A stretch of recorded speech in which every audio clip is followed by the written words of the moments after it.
Hello, कैसे हैं आप लोग? बढ़िया। आप सभी का स्वागत है आपके अपने डिजिटल परिवार रैंक टू हैर चैनल पर। आज का जो मोटिवेशनल थॉट्स है कि हिम्मत कर, सब्र कर, बिखर कर भी संवर जाएगा। हिम्मत कर, सब्र कर, बिखर कर भी संवर जाएगा। यकीन कर, शुक्र कर, वक्त ही तो है गुजर जाएगा। आज तेरा है तो कल मेरा भी आएगा। आज तेरा है तो कल मेरा भी आएगा। आइए आगे बढ़ें। 6 मई की जो महत्वपूर्ण सुर्खियाँ हैं, जो महत्वपूर्ण प्रश्न हैं, उन प्रश्नों को देखते हैं। प्रधानमंत्री मोदी ने डेनमार्क के कोपेनहेगन में दूसरे भारत नॉर्डिक शिखर सम्मेलन में भाग लिया। नॉर्डिक देश क्या होते हैं? जो नॉर्थ अटलांटिक और नॉर्थ यूरोपियन जो देश होते हैं, उन देशों को क्या नॉर्डिक देश बोला जाता है। तो वहाँ भारत और नॉर्डिक शिखर सम्मेलन में नरेंद्र मोदी के द्वारा भाग लिया गया है। अगला, राष्ट्रपति रामनाथ कोविंद ने कहा कि पूर्वोत्तर क्षेत्र पूरे देश के विकास के इंजन के रूप में उभरेगा। फ्रांस में कान फिल्म समारोह के साथ आयोजित आगामी मोर्से डू फिल्म समारोह में भारत सम्मानित राष्ट्र होगा। अगला, भारत के धनुष श्रीकांत ने 24वें बाधिर ओलंपिक खेलों में 10 मीटर एयर राइफल प्रतियोगिता में स्वर्ण पदक जीता। बीसीसीआई ने पत्रकार बोरिया मजूमदार पर 2 वर्ष के लिए प्रतिबंध लगा दिया है। जो पत्रकार हैं बोरिया मजूमदार, उन पर बीसीसीआई के द्वारा 2 वर्ष का प्रतिबंध लगाया गया है। 12वीं सब जूनियर पुरुष राष्ट्रीय हॉकी चैंपियनशिप आज से गोवा में शुरू हो रही है। आइए एक एक करके जो प्रश्न हैं, अब उन प्रश्नों को देखते हैं कि प्रधानमंत्री मोदी ने डेनमार्क के कोपेनहेगन में दूसरे भारत और नॉर्डिक शिखर सम्मेलन में भाग लिया है। आइए देखते हैं इसको कि किन किन मुद्दों पर भारत और नॉर्डिक देश के समूहों के मध्य बातचीत हुई है। प्रधानमंत्री नरेंद्र मोदी ने कल 4 अप्रैल को डेनमार्क में कोपेनहेगन में दूसरे भारत नॉर्डिक शिखर सम्मेलन में भाग लिया। Denmark, Finland, Iceland, Sweden, Norway के प्रधानमंत्री भी इस सम्मेलन में उपस्थित हैं। जो नॉर्थ अटलांटिक, नॉर्थ यूरोपियन जो देश हैं, उन देशों का जिसके अंतर्गत डेनमार्क, फिनलैंड, आइसलैंड ये सभी देश आते हैं, उनको नॉर्डिक देश बोला जाता है, नॉर्डिक कंट्रीज़ बोला जाता है। इस शिखर सम्मेलन में भारत नॉर्डिक संबंधों में प्रगति की समीक्षा की गई। पहला भारत नॉर्डिक शिखर सम्मेलन 2018 में स्टॉकहोम में हुआ था। सम्मेलन के दौरान प्रतिभागी प्रधानमंत्रियों ने सहयोग मजबूत करने की प्रक्रिया जारी रखने का भी संकल्प लिया है और अंतर्राष्ट्रीय शांति और सुरक्षा से जुड़े महत्वपूर्ण मुद्दों पर चर्चाएं की है। कोविड काल के बाद आर्थिक मंदी से उबरने, जलवायु परिवर्तन, सतत विकास, नवाचार, डिजिटलीकरण और हरित और स्वच्छ विकास के मुद्दों पर भी विचार विमर्श किया है।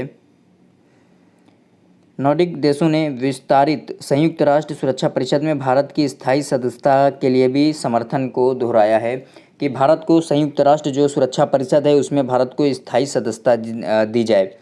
इन देशों ने जलवायु परिवर्तन हो गया, नवीकरणीय ऊर्जा, ऊर्जा विविधता, स्मार्ट ग्रिड, ऊर्जा दक्षता के क्षेत्र में भी सहयोग की प्रतिबद्धता व्यक्त की है। सम्मेलन में मौजूद नेताओं ने माना कि समुद्री अर्थव्यवस्था से आर्थिक विकास में वृद्धि होगी और नए रोजगार के लिए भी अवसर का सृजन होगा, पोषण में सुधार होगा और खाद्य सुरक्षा को बढ़ाया जा सकता है। प्रधानमंत्री नरेंद्र मोदी ने नॉर्डिक देशों की कंपनियों को समुद्री अर्थव्यवस्था और विशेष रूप से सागरमाला जो परियोजना है, सागरमाला परियोजना का उद्देश्य क्या है कि बंदरगाहों का विकास करना। सागरमाला परियोजना भारत देश के द्वारा चलाई जा रही है, जिसमें हिंद महासागरीय क्षेत्र में अपनी स्थिति को इतनी मजबूती प्रदान करना है कि जिससे जो चाइना है उसका प्रभाव हिंद महासागरीय क्षेत्र में कम किया जा सके। सागरमाला परियोजना में निवेश का निमंत्रण भी प्रधानमंत्री मोदी जी के द्वारा नॉर्डिक देश के समूहों को दिया गया है।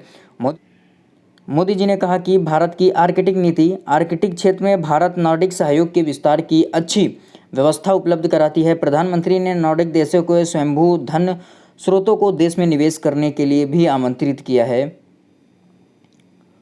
कोपेनहेगन में मीडिया से बातचीत के दौरान विदेश सचिव जो अभी नए बने हैं 1 मई को, जिन्होंने चार्ज संभाला है अपना, विनय मोहन क्वात्रा ने बताया कि शिखर सम्मेलन से पहले प्रधानमंत्री नरेंद्र मोदी ने फिनलैंड, आइसलैंड, स्वीडन और नॉर्वे के प्रधानमंत्रियों के साथ द्विपक्षीय बैठक की। उन्होंने बताया कि 4 नॉर्डिक नेताओं के साथ मोदी जी की बैठक शुरुआत नॉर्वे के प्रधानमंत्री के साथ हुई। इसमें मुख्य रूप से उन्होंने समुद्री जो अर्थव्यवस्था है और नवीकरणीय ऊर्जा, जल विद्युत ऊर्जा के क्षेत्र में सहयोग की संभावनाओं तथा प्रौद्योगिकी और निवेश संबंधों पर भी चर्चाएं की है। श्री क्वात्रा ने बताया कि दोनों नेताओं ने स्वास्थ्य के क्षेत्र में सहयोग पर भी बातचीत की और वैक्सीन तथा स्वास्थ्य सुविधाओं के विकास में संयुक्त अनुसंधान पर विचार विमर्श किया है। विदेश सचिव ने बताया कि दोनों नेताओं ने संयुक्त राष्ट्र सुरक्षा परिषद में सहयोग और समन्वय जारी रखने तथा योग समेत सांस्कृतिक सहयोग के विषय पर भी चर्चाएं की है। विदेश सचिव विनय मोहन क्वात्रा ने बताया कि प्रधानमंत्री नरेंद्र मोदी ने स्वीडन के प्रधानमंत्री के साथ बैठक में विज्ञान और प्रौद्योगिकी, साइंस और टेक्नोलॉजी के क्षेत्र में सहयोग और अंतरिक्ष के क्षेत्र में भी सहयोग के लिए इन्होंने कहा है। साथ ही साथ जो रक्षा क्षेत्र है उसमें भी साझेदारी पर विचार विमर्श किया है। मोदी जी ने आइसलैंड के प्रधानमंत्री के साथ समुद्री अर्थव्यवस्था और ऊर्जा स्रोतों के क्षेत्र में सहयोग पर विचार विमर्श किया है। श्री क्वात्रा ने बताया कि फिनलैंड के प्रधानमंत्री के साथ मोदी जी की मुलाकात में दोनों देशों में आपसी संबंधों और डिजिटल साझेदारी में भी प्रगति पर चर्चाएं हुई हैं। अगला, राष्ट्रपति रामनाथ कोविंद ने कहा कि पूर्वोत्तर क्षेत्र पूरे देश के विकास के इंजन के रूप में उभरेगा। आइए देखते हैं कि जो राष्ट्रपति हैं रामनाथ कोविंद ने पूर्वी क्षेत्र, जो पूर्वोत्तर क्षेत्र है, उसके विकासात्मक गतिविधियों के लिए किन किन बिंदुओं पर चर्चा की है, किस लिए उन्होंने माना है कि यदि पूर्वोत्तर क्षेत्र का हम विकास करेंगे तो वो पूरे भारत देश का विकास के रूप में सामने आएगा। राष्ट्रपति रामनाथ कोविंद ने कहा कि पूर्वोत्तर क्षेत्र समूचे देश के विकास के इंजन के रूप में उभरेगा। वे पूर्वोत्तर महोत्सव के समापन कार्यक्रम को संबोधित कर रहे थे। जो 4 दिन पूर्वोत्तर क्षेत्र का जो अमृत महोत्सव के तहत कार्यक्रम चलाया जा रहा था, उसके तहत उसके समापन कार्यक्रम में राष्ट्रपति रामनाथ कोविंद ने उस कार्यक्रम को संबोधित किया और कहा कि यह जो पूर्वोत्तर क्षेत्र है वो समूचे देश के विकास के इंजन के रूप में उभरेगा। इसका आयोजन गुवाहाटी में आज़ादी का अमृत महोत्सव के अंतर्गत पूर्वोत्तर क्षेत्र विकास मंत्रालय के द्वारा किया गया है। राष्ट्रपति रामनाथ कोविंद ने कहा, अब समय आ गया है कि पूर्वोत्तर राज्यों को देश के औद्योगिक रूप से विकसित किया कर राज्यों की श्रेणी में शामिल किया जाए। इनको क्या औद्योगिक रूप से विकसित राज्यों की श्रेणी में शामिल करना है, वहाँ पर औद्योगिक गतिविधियों को भी लगाना है जिससे उन क्षेत्रों से पलायन रुक सके। और साथ ही साथ ये ऐसे क्षेत्र हैं जिससे भारत के जो उत्तरी क्षेत्र हैं, भारत के जो महत्वपूर्ण जो मैदानी क्षेत्र हैं, उनसे इनका जुड़ाव हो सके। उन्होंने कहा कि पूर्वोत्तर राज्य दक्षिणी एशियाई देशों के लिए प्राकृतिक प्रवेश द्वार हैं। 3500 किलोमीटर की अंतर्राष्ट्रीय सीमा वाले ये राज्य सामरिक दृष्टि से देश के लिए अत्यंत महत्वपूर्ण हैं। रामनाथ कोविंद ने कहा कि एक्ट ईस्ट नीति से पूर्वोत्तर राज्यों के विकास में महत्वपूर्ण परिवर्तन हुआ है। असम के मुख्यमंत्री डॉक्टर हेमंत बिस्वा शर्मा ने कहा कि वर्तमान सरकार के अंतर्गत पूर्वोत्तर राज्य तेजी से प्रगति कर रहे हैं और उनकी सरकार चर्चा के माध्यम के सभी पड़ोसी राज्यों के साथ सीमा मुद्दों का समाधान निकालने की कोशिश भी कर रही है। पूर्वोत्तर क्षेत्र विकास मंत्रालय ने आज़ादी का अमृत महोत्सव के अंतर्गत सभी 8 पूर्वोत्तर राज्यों के लिए सप्ताह भर का महोत्सव का आयोजन किया, जिसका उद्घाटन 28 अप्रैल को किया गया। सप्ताह भर के पूर्वोत्तर महोत्सव में विभिन्न कार्यक्रमों के माध्यम से इस क्षेत्र के भूले बिसरे नायकों को याद किया गया।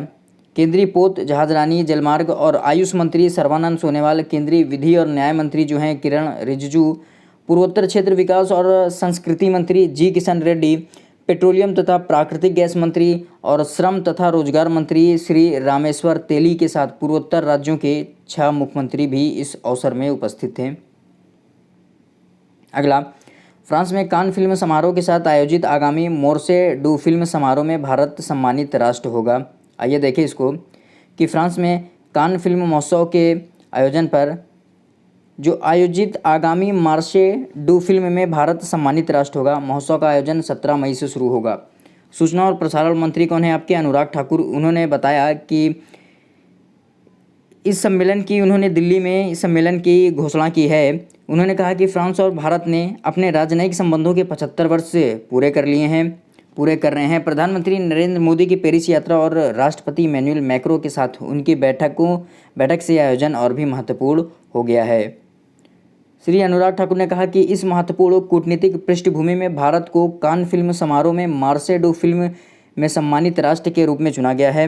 उन्होंने कहा यह पहली बार है जब किसी देश को ऐसा सम्मान दिया जा रहा है। मोस्ट इम्पॉर्टेंट है, आपसे पूछा जा सकता है कि किस फिल्म समारोह में भारत को सम्मानित राष्ट्र के रूप में चुना गया है। मार्शे डू फिल्म समारोह में भारत को सम्मानित राष्ट्र के रूप में चुना गया है।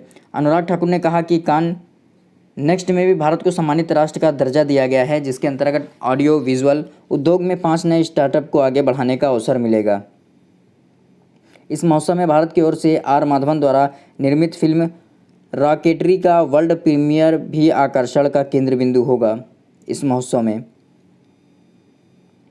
भारत को गोज टू कॉन सेक्शन में 5 चयनित फिल्म को पेश करने की अनुमति दी गई है।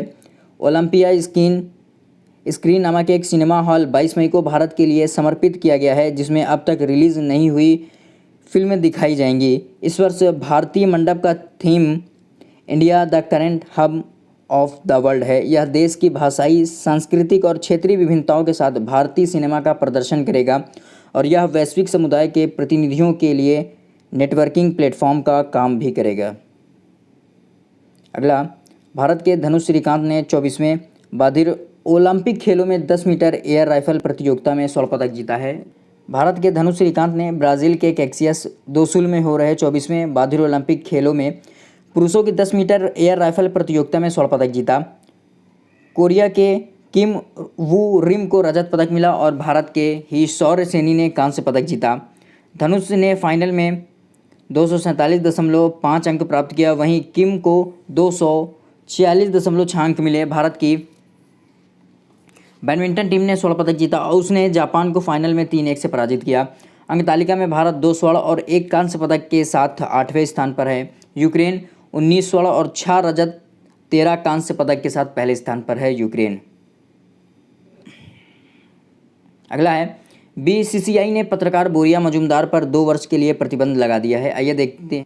भारतीय क्रिकेट कंट्रोल बोर्ड बीसीसीआई ने पत्रकार बोरिया मजूमदार पर 2 वर्ष के लिए प्रतिबंध लगा दिया है। बोर्ड ने भारतीय विकेटकीपर विद्यमान शाह को प्रताड़ित करने का आरोप सही पाए जाने के बाद पत्रकार पर यह प्रतिबंध लगाया है। बीसीसीआई की शीर्ष परिषद ने जांच समिति की रिपोर्ट के बाद यह फैसला लिया। बोर्ड के उपाध्यक्ष कौन है? राजीव शुक्ला। और अध्यक्ष कौन है बीसीसीआई के? सौरव गांगुली। इंपॉर्टेंट है, पूछा जा सकता है आपके। कोषाध्यक्ष अरुण धूमल और शीर्ष परिषद के सदस्य प्रभतेज सिंह भाटिया जांच समिति में शामिल थे। प्रतिबंध के अनुसार पत्रकार को भारत में किसी भी मैच के कवरेज की अनुमति नहीं होगी। आइए अगला जो प्रश्न है, 4 मई की न्यूज़ है कि 12वीं सब जूनियर पुरुष राष्ट्रीय हॉकी चैंपियनशिप आज से गोवा में शुरू हो रही है। 4 मई से ये गोवा में शुरू हो रही है। 12वीं सब जूनियर पुरुष राष्ट्रीय हॉकी चैंपियनशिप 4 मई से गोवा में शुरू हो रही है। इसमें 29 टीम भाग ले रही हैं, जिसमें 8 ग्रुप में बांटा गया है। क्वार्टर फाइनल 12 मई को होगा और सेमीफाइनल जो है 14 मई को खेले जाएंगे। फाइनल 15 मई को होगा। इसमें कौन कौन सी टीमें हैं? पूल ए में झारखंड, गुजरात और उत्तराखंड की टीम है। वहीं पूल बी में हरियाणा, कर्नाटक, छत्तीसगढ़ है। पूल सी में उत्तर प्रदेश है आपका, तमिलनाडु, बंगाल की टीमें शामिल हैं। पूल डी में मणिपुर, राजस्थान, हिमाचल प्रदेश, दादर नगर हवेली, दमन दीव को रखा गया है। पूल ई में उड़ीसा, आंध्र प्रदेश, केरल, मिजोरम की टीमें हैं। पूल एफ में पंजाब, दिल्ली, पुडुचेरी, गोवा शामिल है। बिहार, अरुणाचल प्रदेश, तेलंगाना, जम्मू कश्मीर की टीमों को पूल जी में डाला गया है, जबकि पूल एच में चंडीगढ़, महाराष्ट्र, मध्य प्रदेश और असम की टीमों को शामिल किया गया है, जो आपकी 12वीं सब जूनियर पुरुष राष्ट्रीय हॉकी चैंपियनशिप है उसमें।